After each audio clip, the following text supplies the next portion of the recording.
afternoon, good evening.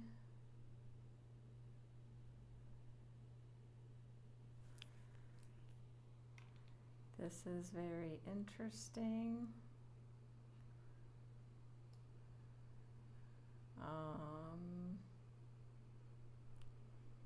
There's a whole new interface here. Are you guys seeing a new screen on the lives in your phones? Good evening, Jits.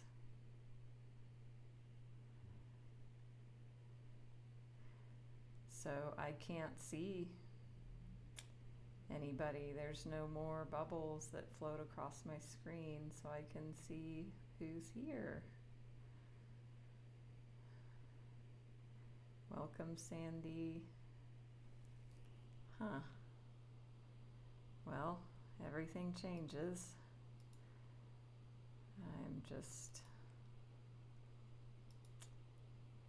I guess there's no place where I can see.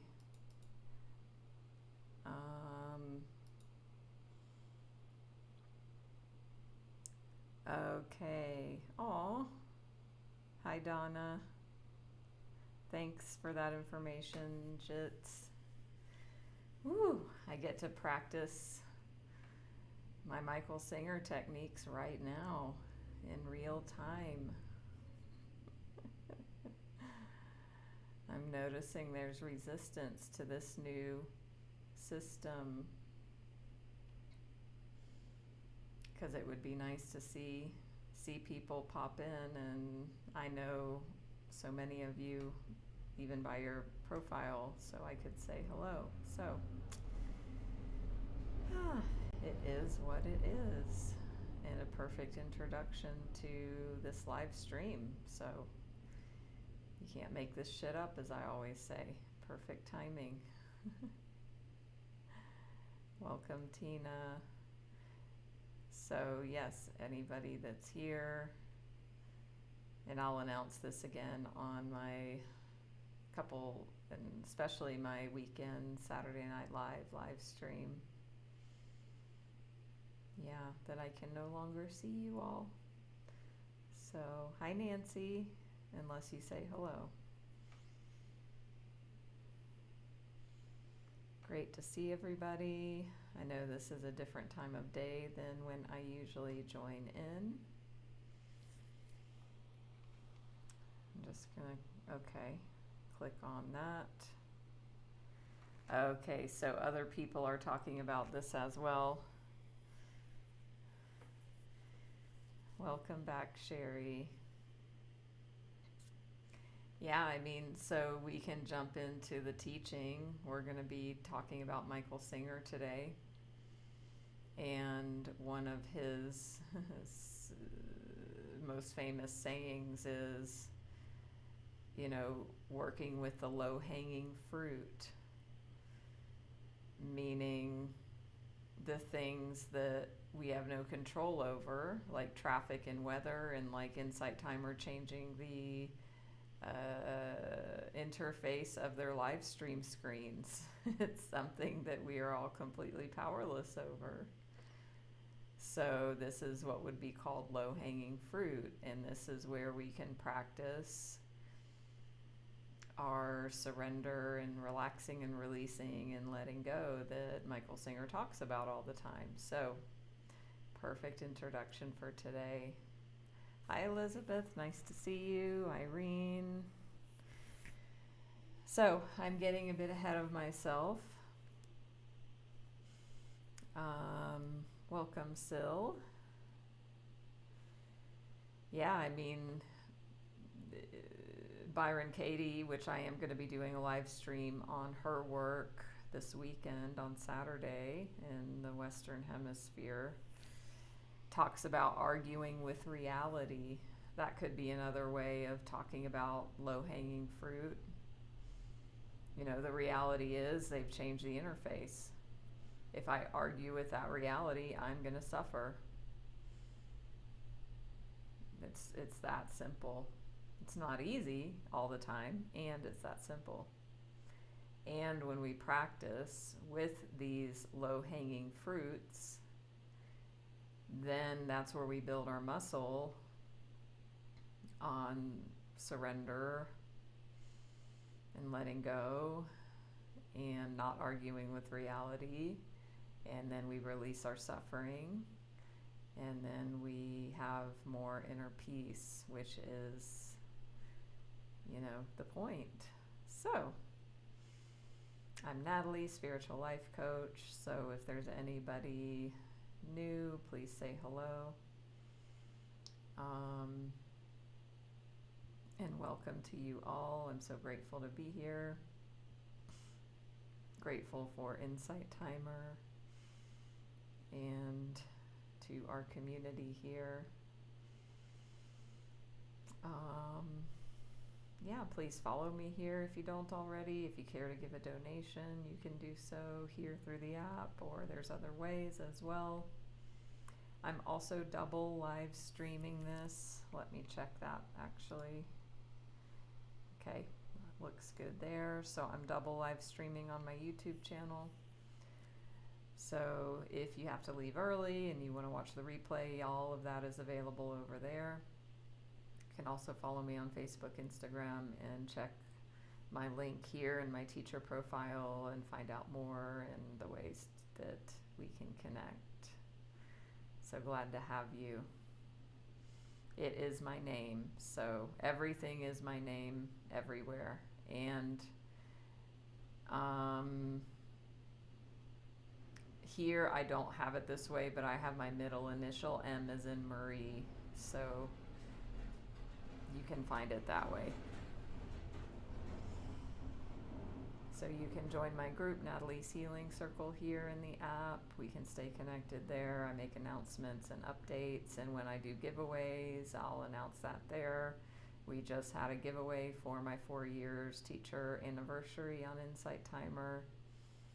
And I just had the giveaway gifted session a few hours ago with one of our members here in the community, and it was amazing. And it's always so such a magical experience to connect with members, either live or usually live on video. Because, you all experience me like this, but I only experience you as, bubbles and text.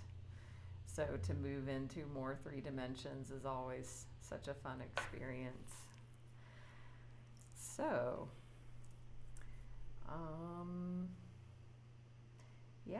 and you can listen to my meditations, my free and premium tracks. I know many of you have reviewed them, and I appreciate that.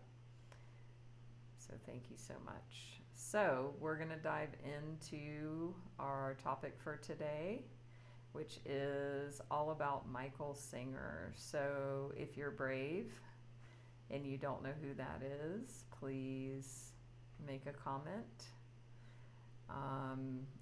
Even if nobody says anything, I will give a very brief intro of who Michael Singer is. And if there is somebody who doesn't know, I'll give maybe a bit more details. And then the format of this, where is it? Oh, the format of this live stream is that we are going to listen to a Michael Singer talk, or we're going to start. So great, Sherry, appreciate you speaking up, and Donna as well. And I imagine there might be a few others who don't know, so you're speaking up for the masses. So Michael Singer is best known for this book. So those, Sherry and Donna, you may know this book, and even if you don't, that's okay, but he was on Oprah with this book, in 2008 or something. So Untethered Soul put him on the map. And then his memoir is called The Surrender Experiment. and he has a new book called Living Untethered. Well, it's 3 or 4 years old now. So that's a very brief history of him. Well, it's no history at all. It's just what he's best known for. I went and got to meet him in Florida a few months ago, and I got these Untethered Soul cards. So if you've joined me before, you've seen me bring these in. So we're going to go ahead and draw a card. I like to say it's his voice coming in, which we will hear his actual voice shortly. And if you do know Michael Singer, drop a comment in like how he has impacted you, or what's been like your biggest learning from his teachings. So this is from the Going Beyond. I believe it's the chapter in the book Going Beyond. And the quote, and these are from the book Untethered Soul. Would you like to go beyond yourself? Would you like to feel no edges? Would you like to go beyond yourself? Would you like to feel no edges? Does anybody want to do that? And why? Matt's listened to him. Welcome a few times. Yes, Sandy, he's very conscious. So, since we do have some people that don't know who he is, just a brief expanded version on him. And then what we're going to do is listen to one of his talks or start listening. So he had a spiritual awakening when he was 20 years old. And in his memoir, The Surrender Experiment, he talks about around that time he kind of decided to see his life as an experiment in surrender, which meant that he made a choice and a commitment to go through life surrendering in every moment to everything that came to him. And so through him having that intention and commitment to it, his life is mind-blowing. He ended up acquiring, buying this land, and there's a whole story around that and how that evolved. He ended up teaching at the University of Gainesville, I think they call it, or the one, I think it's University of Florida in Gainesville, but anyway, the one in Gainesville, Florida. He almost has a PhD in economics, but he didn't finish his dissertation, from what I understand. He taught in prison, death row inmates for 30 years, talking about what you are going to hear him talk about is what he would talk about in prison. And he started a medical records sort of a company in the 80s. His company was one of the first companies to be in the electronic records realm. And the story of how that all began is very interesting. So, and all of this occurred because he surrendered and was just open and present and surrendering to each moment as it unfolded, and he trusted the unfolding. His company ended up turning into, there's a whole story, you can read the memoir, but basically somehow became and I don't know the details, but he was on the board of WebMD, which is a $1 billion company. And then there's a whole story with all of that. I'll let you guys read the memoir and you can hear it for yourself, because it's an amazing story. So, and through all of this, he kept his spiritual life at the forefront of his mind and his commitment. So just because he was very much in the world, in corporate, and was like CEO of this, huge conglomerate, he did not allow the world to, persuade him to become worldly. He was in the world, but not of the world. And he's still in the world now, and he's retired. But, there's this idea that people think, oh, if I want to live a spiritual life, I have to move to India or live in an ashram. And he and many other teachers say, no, your life is the ashram. And he is a wonderful demonstration of that. So that's a bit more about him. So what we're going to do, any questions or comments before we continue, is I'm going to play one of his most famous talks. I'm going to check this and see. This one has, let me just wait before I tell you. Life, your personal life. This one we're going to listen to has 600,000 views. So isn't that so inspiring that a spiritual talk is going to have, over 500,000 views. So this is one of his most famous ones. It's on the Sounds True podcast. It's on the YT. That's where I have it on the channel there. If you all want the link to this, send me a private message. And so what we're going to do is I'm just going to start playing it, and we're going to experience it. And then when I feel called to pause and discuss, we'll do that. And, if anyone has questions, please ask. If anyone has comments, please chime in. And I also invite you to, give this space your full attention as if it's, you're meditating. So, because this is, what I love about him is I call him spiritual tough love. He's very no nonsense.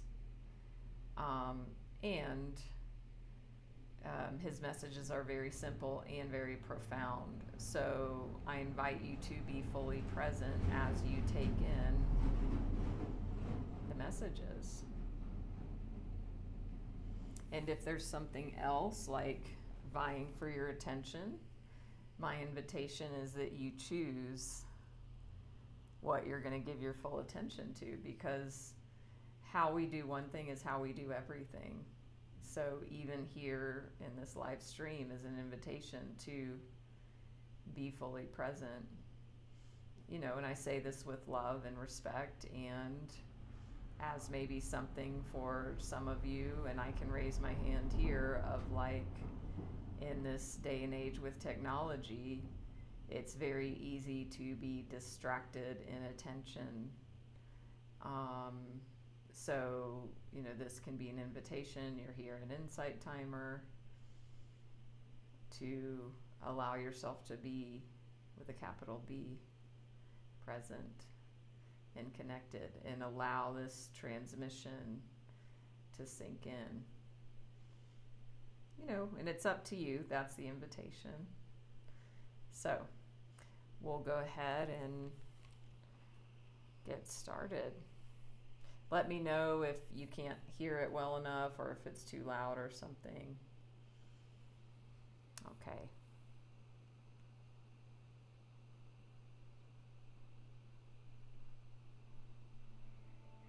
Okay, I'm going to fast forward through the little before he starts talking thing. This program. Chakra. Okay, here we go. To really grow, you have to decide that that's what your life is about. Nothing else. Everything else will be taken care of. In fact, it will do better than you could ever do with it. It won't always be the way you would have thought about it, but overall, it will do better. Everything. Your financial life, your family life, your personal life will end up overall higher more balanced. If what you're doing is living for growth, living for liberation, living for freedom, the rest will take care of itself. If what you're doing is living for the rest, living for your name, fame, finance, family, relationships, neither they will evolve very high, nor will you. The law works wherever you work, at whatever level you work, you do your real work. Everything below that takes care of itself because you're not messing with it. You're not disturbing the flow of the energy. However, wherever you are focusing your attention, especially in this world, you create problems. By definition, the very fact that you're focusing your attention there means you're being too detailed, too picayune. There's a whole universe, and you're caught up with a spot here or there. And it just creates like an ingrown toenail. Your mind becomes ingrown, and it can't ever be happy. So if you want to really grow and evolve, you have to devote your life to your evolution. What does that mean? People think it means that you have to leave your job or leave your family or renounce things. It doesn't. It means that every single minute of every single day, no matter what you're doing, that's what you're doing. You're going to the same place everyone else does. You're married or you're not married. You have children or you don't have children. You're working your finance at whatever level they are presented to you. You're doing what's put in front of you and being where you're put.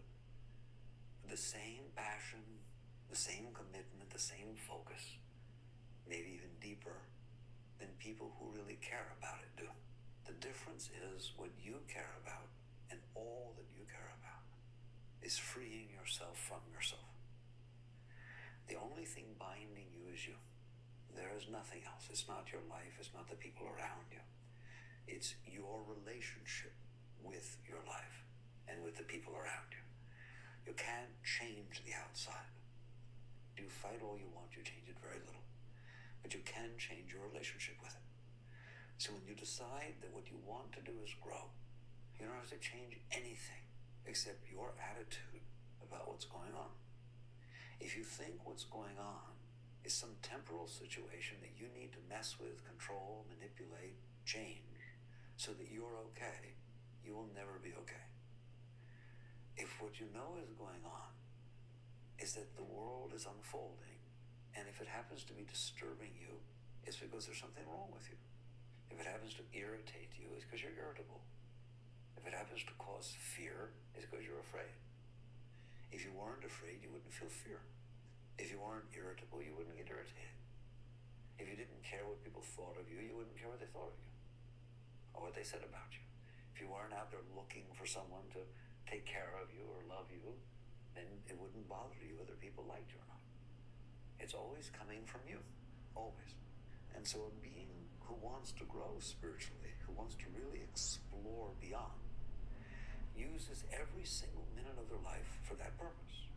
No matter where you find yourself, it is either attracting you, repulsing you, or you're not even paying attention to it. You're looking right past it, do something that does attract you or repulse you. If you were sitting here looking from here across the field, and there was something out there that was attractive to you or scared you, look at all the stuff you're missing in between. The carpet and the thing and the color of the glass and all the way through. It's almost as if you will look right past everything that's neutral to you until you see something that is either attracting you or repulsing you, that is either making you feel good or making you feel bad. It's almost as if you look for them. So that's what life is going to be like. It is either attracting you and causing those issues, it is disturbing you and causing those issues, or you don't notice it. Well, you notice it, but you don't notice it. Not in that way. You look right past it until something actually stops you. Eventually it will. Don't worry about it. You can't even take 3 steps until something's either bothering you through attraction or bothering you through disturbance. But I want you to focus on that. How it is that so many objects can be neutral. You walk past desks and chairs and rain and millions and billions of things, and they don't cause attraction or repulsion. During those moments, you are centered. They are within themselves There is a reality to that relationship. Here you are being aware of what is. There's nothing to do about it. It's not affecting your inner state. Therefore, you don't feel the need to mess with it. The chair is welcome to stay where it is. The person is welcome to say what they say. Rain is welcome to come when it comes, goes when it goes, wind blows when it does, when it doesn't, it doesn't. If that's what's happening, and it's not creating a change in you, either for or against, you are really in a very balanced state about that. The problem is it doesn't last very long, because something is going to happen that either attracts you or disturbs you. Both are disturbances. When that happens, your natural tendency is to say, I was okay until this happened, so either I need to push away what disturbs me, or I need to get and keep and cling to that which attracts me, and therefore I won't be disturbed anymore. I can get on with my business. The trouble is there are so many things that disturb you or attract you that you'll never get on with your business. You'll get on with their business. You go from one thing, this disturbs me, you finally fix it, takes 2 years, and then all of a sudden this changes or that changes, and you're constantly working on something, and the something you're working on is not you. We're talking about to grow spiritually, you have to work on yourself. How can you work on yourself? You're busy working on your problems and your solutions. You're busy working on keeping that which you think makes you happy and getting away from and pushing away that which you think disturbs you. That's what you're working on, and it's a full-time job. So you have no time to work on yourself. That is what yoga is about. Yoga is about turning the whole thing upside down and sitting here saying the only time I have is to work on myself. And only by working on myself can I solve these apparent problems that I have. I can't solve the problems by messing with those things outside. That's a very evolved being who understands that. You cannot solve problems by working with things outside. Why? In the same way that things that are neutral to you, you don't feel you need to solve, they take care of themselves. Leaves fall and wind blow, and there's just billions and trillions of things go on that don't have any effect on you. Then they solve themselves because they weren't problems. What you want is for everything to get to that state. You want a state where you're at peace with every single thing in the universe. You can't be busy trying to make things the way you need them so that you're okay, or you will be very, very busy all the time. So the only way you can do this is to work on yourself such that all things in life have this peacefulness, have this neutrality to them, that they are all life passing by you. It's one and the same thing. There's no difference between any of it. All of it's the same, and they come and they go, and you're at peace with all of them. You have no preferences, desires, fears, hopes, dreams, concepts, views, philosophies, nothing. You're just there, and life is there, and you're at peace with it, and it is at peace with you, and it's just fun. It's just fun to be there and to wake up in the morning, and then these events take place, and then you go to bed at night, and then you wake up again. And that's all. And then all these events are happening all the time, and you're experiencing your life. You're living your life. If you live like that, you will feel a depth, a fullness that people rarely feel. What people normally feel is that life is passing them by, and it's happening very fast, and they're not actually tasting it or touching it. And they want to go do things or change things in order to make it so they feel a deeper experience of life. The yogi comes to realize is that all of life is beautiful. All of life is fulfilling, every single moment of it. And if it isn't, it's because something's wrong inside of you. And if you want to fix that, you have to fix what's wrong inside of you, not what's wrong with life, because there's nothing wrong with life, and not what's right with life, because there's nothing right with life. Life is like the planets. They're neither right nor wrong. They're just there. Certain planets have rings, certain planets are further out, certain planets are closer. They're of different diameters and sizes, shapes and colors. There's neither right nor wrong. It just is. Life is like that. People are the way they are. Situations are the way they are. Things happen when they happen. They stop when they stop. They come when they come, they go where they go. And you have the honor of experiencing them, of seeing them, of being there with them. You even have the honor of interacting with them. There's nothing about the deep state that says that there is no dance going on, that there is no interaction between the self and reality of life. There's just no attempt to control it. There's no attempt to define how it's supposed to be, But that doesn't mean you can't enjoy the fullness of the experience that you're having. You put your whole heart and soul and being into what is before you, and then the next thing is before you, and the next thing is before you, and you keep living fully your life. What you don't do once you catch on is to decide within your head the way you need life to be, and then use all of your energy that should be being used to work on yourself, to go out there and attempt to manipulate life to make it be what you need for it to be. And that is the essence of your spiritual growth. Now, what does it mean to work on yourself day in and day out, every single moment of every single second? Don't I have to go meditate somewhere in order to work on myself, or go do yoga, or read books, or taking my little quiet time for myself? I wanted to work on myself. Go off some hut in the woods somewhere, on a retreat or something. No, absolutely not. You work on yourself every single moment of every single day, no matter where you are, or who you're with, or what you're doing. And you say, well, how could that? I could never do that. Why? If you meditate in the morning and you meditate in the evening, that's good, but it's not great. What you need to do, let's say you meditate in the morning, you got to a state where you got a very, very deep meditation, you feel very relieved and deep and free, and then in the evening you could do the same thing. Until you understand why it doesn't stay that way for the rest of the day, you're not getting anywhere. At some point, it's more important to understand what takes you out of that state than it is how to do your pranayamas to get back into that state. Why don't you stay in that state? What's pulling you out of that state? Because the truth of the matter is, obviously you will never be able to stay in that state until you understand what's pulling you out of the state. You have to fix what's broken. You can't just put things on top of it.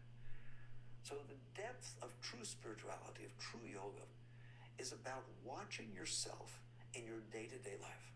If you're around people and you feel nervous, then don't sit there and say, oh no, I could never be centered because I'm so nervous here. That's wonderful that you feel nervous. If you feel desirous, if you feel competitive, if you feel challenged, whatever the heck it is that is coming up in you because you find yourself in this situation or around this person or during these events, whatever it is that's happening inside of you, you have to watch that. You have to see that. And you have to realize this change that has happened inside of me is what keeping me from being at peace. The situations outside are not what keeping me from peace. They're just situations outside. You have to say, I want to be able to be at peace no matter what the situations are outside. I don't want to have to create certain situations to be at peace. So if you say that, your work is over outside. Because what you basically said is the outside will unfold on a minute-to-minute basis, and that's fine. I will be there with it. And if it creates disturbance inside, either due to being drawn because of attractiveness or being pulled away because of fear, disturbance, and repulsiveness, either way, you're watching your inner state and you learn to work with that shift of energy that starts to happen inside of you because of your outer situations. So that is the first major step in true spiritual growth, which is you're not working on the outside, you're working on the inside, and not just when you're meditating. Every single minute of every single day, those are situations that are happening outside of you so that you can work with the inside of you. If the same situation happened every moment, same people, same things, same words, nothing would happen. You'd get very used to it. But because all these varieties of things go on, and you can never tell how people are going to behave or what's going to happen, it's going to cause shifts inside of you because you're not prepared. It catches you by surprise. Then you have a choice. Either you say, oh my God, this caught me by surprise. What did I do wrong? I should have planned better so that I couldn't get caught by surprise, so that this didn't disturb me. Or you sit there and say, good. Life unfolded. It caught me by surprise. Now I have to work on myself so that I'm able to grow enough to where if these situations take place, I'm okay. I'm at peace. I'm able to experience life as it is, not as I defined it to be. Again, how do you work on yourself in this, what we call the pathless path, in the path in which life itself is your path? It is your guru, it is your teacher. All the circumstances of life are attempting to free you, to liberate you. How do you do that work? first. Let's stop there and take a breath.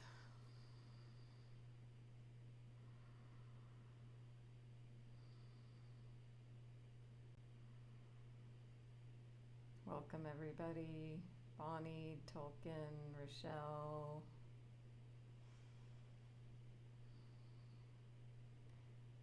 Usually I'll stop quite a bit and felt like not doing that. And the gems are getting really deep. What was your biggest piece of wisdom, Sandy? And anyone else that cares to share? So,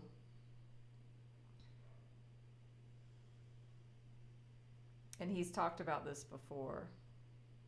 I mean, really, teachers will talk about the same things over and over in different ways, usually, like they have certain things. So he's very much like that. Once you start listening, you'll start integrating and hear him say this, but in this little bit of a different way.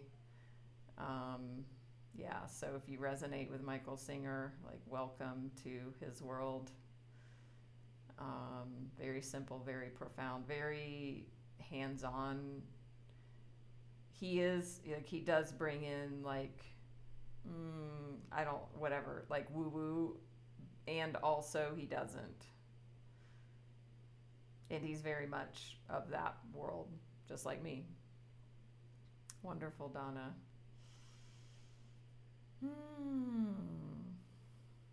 Hi, Lorette. So glad to hear that. Catherine. So yeah, for those who have joined in and are just catching this, this is one of his talks called The Commitment to Stay Conscious. It's got 600 something thousand views. I can send you the link. Send me a private message.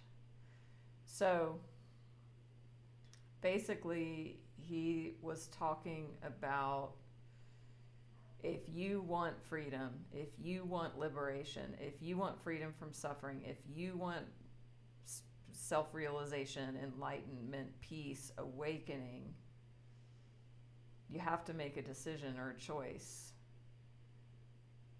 that working with yourself, as he calls it, is going to be the main purpose of your life before anything else. And he said this earlier, before relationships, before children, before finances, before jobs.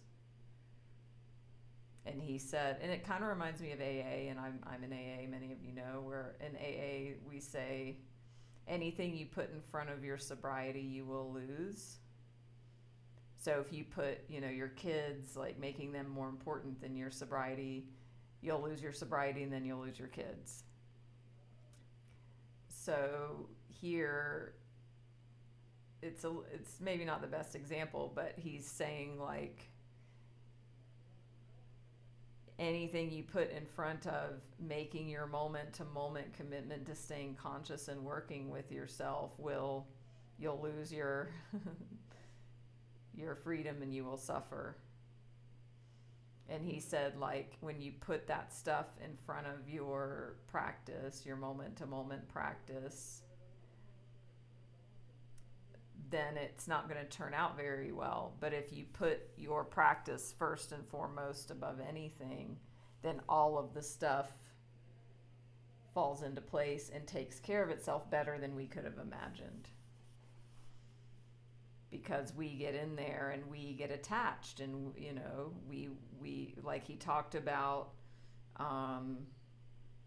things that are neutral, and he talked about things that we're attracted to and things that we're repulsed by. He gave the example because he's talking from his Temple of the Universe, which I've been to, so I could picture what he was saying. He's like, if you look across the field, you see tons of stuff, but you don't see it because it doesn't have a charge.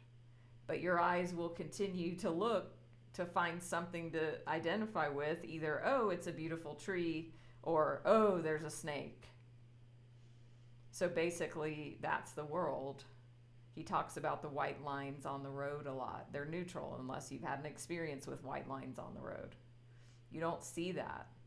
So he's saying, like, the world gets to become, like, everything in it gets to become like the white lines on the road. And he said, you know, this idea that we get to work with ourself. He talked about if you feel anxious just now. He said it's a good thing. And then he talked about, he said the first step in the spiritual journey is you've got to release the outside world. Like, meaning release the expectation to get something from it. So in another of his talks that I love called, oh my gosh. Okay, it's not coming to me.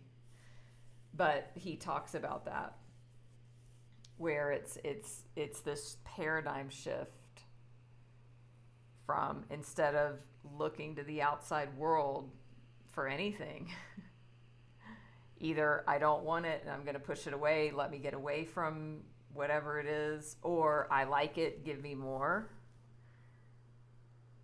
We have to release that paradigm, because whatever's happening out here, there's a response inside.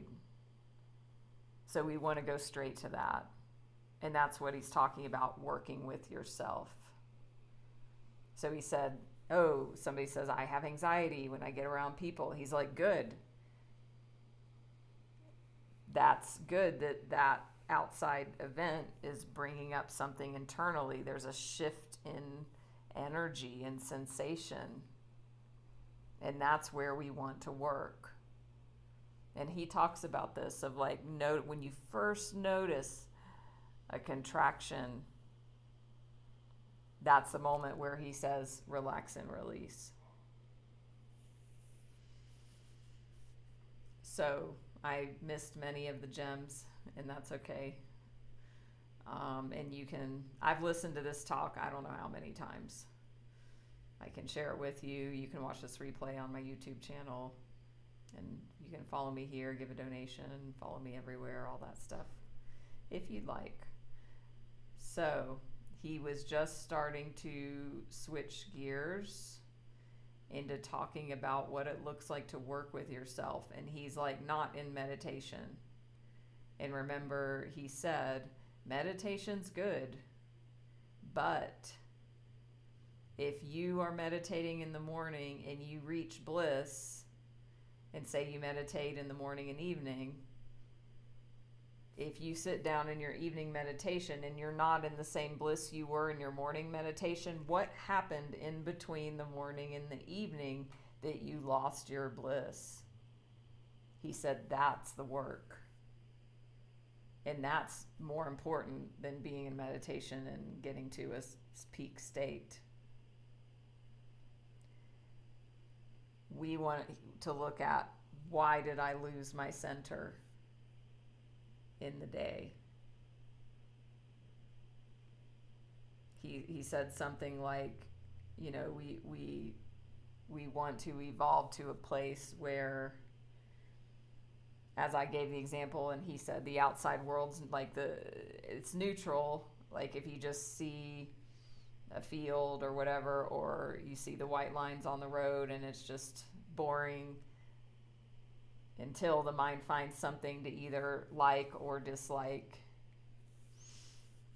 And he said, like, really the goal is that life, it's all neutral, and we are just the experiencer.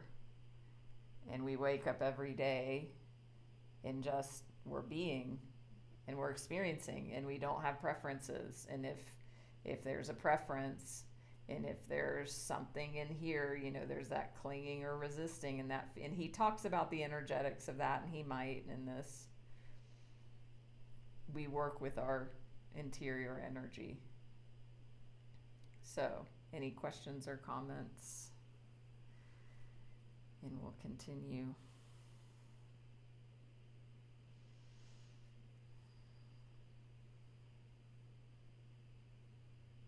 Oh, great, Sherry. No worries. This replay is available on my YouTube channel. It's actually, yeah, I can give you the link if you send me a message, or if you just want to listen to the talk on its own.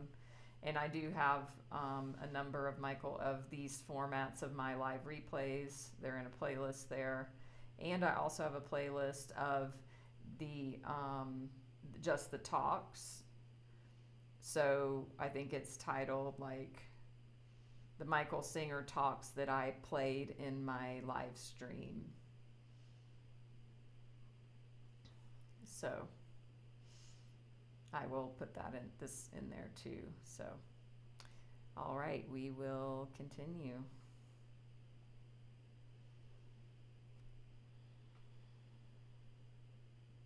You have to stay conscious. Some people still lose their center. What does that mean? You're there, you're saying, I'm going to work on myself, and now I'm going to go into this room or be with these people or have this experience, and usually it bothers me, but I'm not going to let it bother me. I'm going to stay very aware and conscious of what's going on, and then I'm going to come out of the room and I'll be so excited that I was able to stay the same before I walked in the room, while I was in the room, and when I came out. You say that to yourself. You should do that. You literally should do that. You should remind yourself that that is your goal when you walk in the room. Not to impress people, not to do this, not to do that. Your goal is, now I'm centered and calm, here I am. I would like to walk in the room, sit down, do whatever's going on, be a proper participant, and when I leave, be right back where I was before I walked in, without any loss of continuity of purpose or consciousness. That's the true meditation, deep center. In most cases, if you walk in and then you walk out, you'll go, what happened? You were there before you walked in, then you're not there for a while, okay, but you don't know that you're not there because you're that much not there, okay? And then you walk out and all of a sudden, oh, I said I was gonna, you blew it. You weren't able to keep the continuity of consciousness across the experience and back to that point, all right? That's your work. So your work isn't that other stuff. I told you, if you really want to know the truth, when you hurt your fingers and your tendons and things in your hands after surgery or an accident or something, sometimes they give you therapy, a type of therapy. It's occupational therapy or something like that, what they call it, all right? Like you make ashtrays. They give you these ashtrays and you make them on a wheel, you move the clay, and you do this stuff. I told you once before, when it's done after a week of this, and the doc comes in to check you out, I know it's gonna shock you. He ain't gonna look at your ashtrays. He don't care about your ashtrays. I know you feel very self-conscious about them. You thought you wanted to have the nicest ones. You got all your ego involved in that stuff, right? You did all this stuff. He's gonna look at your hands. See, you get insulted, man. You spent all your time making those ashtrays. You liked the guy and you thought he'd be impressed. But all he wants to know is the strength that's in your hands. You know, when it's said and done, you're going to walk out and they're going to throw the ashtrays away. Whoa. Doesn't seem right, does it? Sure it does. Those ashtrays were about strengthening your fingers, strengthening your hands, increasing the mobility. Life is just like that. It will get thrown away. In fact, it's constantly getting thrown away. Every meeting, every moment, every discourse you have, all the different things, they come and go, don't they? They seem so important before they happen, and the next thing you know, you're at the next important one. You don't even remember the one that got you all uptight that was going to be so important. They're just gone. Nobody's saying nothing. Nobody's giving them back. Nobody's doing anything. They're just like the ashtray. The purpose of them was not the event. The purpose of them is what happened to you while you were interacting with that situation. It is about spiritual therapy instead of occupational or physical. It is spiritual therapy. That's what life is. It is putting you through situations that if you're conscious, you practice maintaining your consciousness in that situation. Anybody, well, maybe not anybody, but most people can maintain their consciousness alone out on a pier looking out over the ocean. Not everybody. Some people are very uptight about the ocean or about wind bothering their hair or something like that. See, they can't stay conscious. but many of you could stand there and you could handle that situation. But there are situations that could happen while you're there, like a car screeches on a brake, or somebody else walks out there. There's just a million things that could happen where you don't stay conscious, aren't there? The book, Live Untethered. It's on your consciousness. The events unfolded in life. You were there, you were aware, you maintained your consciousness, and then all of a sudden your consciousness is gone, and then you come back. That act of losing your center and then coming back is a very, very spiritual thing. The truth is, it is the core of your path. All of your practices, all the practices you do with yoga or Zen or whatever it is, whatever techniques you use, they are just practices for learning how to do what I just talked about. They're just not meaning with themselves.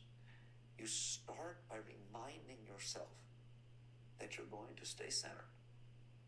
You permit life to unfold the way she does. If she manages to find something that challenges your ability to remain centered, this is not a bad thing. This is a good thing. Now, I gotta qualify that. Not for any of you guys. But if you were just starting on this journey and you couldn't keep your center even for a moment, then it's not so good. Because you don't have your bearings. Master used to say, when you start on the path, it's sort of like putting a fence around a little garden. Once you plant those seeds, they need a little protection in order to start to root themselves and so on. You don't want them handling hurricanes and Harvey rains and dogs running over them when they're first seedlings and they're starting. They need protection. So likewise, when you first start on the path and you don't know anything about staying centered, you're always neurotic, you're always uptight, it's good that you have some space. That's what retreats are for and all these things. That you have some space to practice remembering what it is like to remain centered, what it's like to be there instead of being lost in the whole mess that's happening. I'm talking about advanced growth here. Once you're through with all that and you've worked on yourself sufficiently, you get to the point where the only thing that life is about, it's not about going on a retreat. It is the retreat. Period. You've got to get the whole view from birth till death is the retreat you took this time. It's a spiritual retreat. And on this spiritual retreat, what is going to happen is there are going to be various situations that happen to you that attempt to hone your ability to remain centered. Your life is for the purpose of your being able to remain centered, clear, calm, filled with spirit and awareness and consciousness, while all, and I mean all, of the events of your life pass before you and you interact with them. The interaction part gets real hard for you, so for a moment just talk about passing before you. We'll get into interaction in a moment. That's advanced studies. All right? At first, if you can't stay centered while it's happening, you're just going to get lost.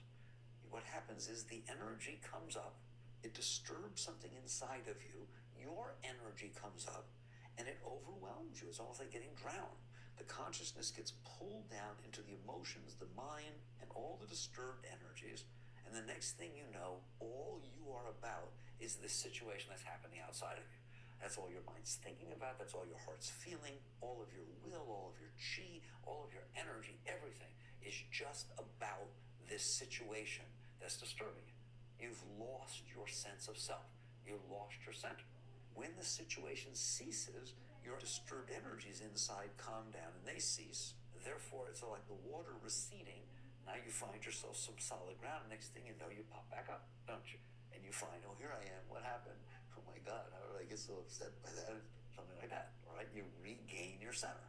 I'm telling you, what it means to work on yourself is to do whatever is necessary to prolong the periods of time before you get sucked in and shorten the period of time until you come back out.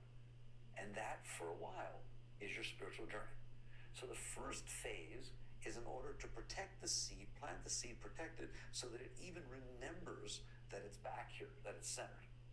Your next advanced phases are to sit there and eliminate the gaps in your consciousness. Consciousness must have a single continuity. Even before you wake up in the morning, you should be there. And you know what I'm talking about. When you become really conscious, you are aware of yourself waking up. You're aware if you're having dreams of the dreams fading away and of your consciousness returning to the center of mind and of heart. And you watch these things happen. Very good. You're a conscious being. Okay. We're almost out of time.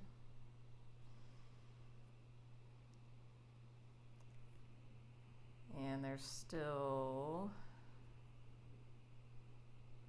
like 15 minutes left of that talk. So we will conclude that next time I do a surrender circle. Thank you all for joining. Take a deep breath.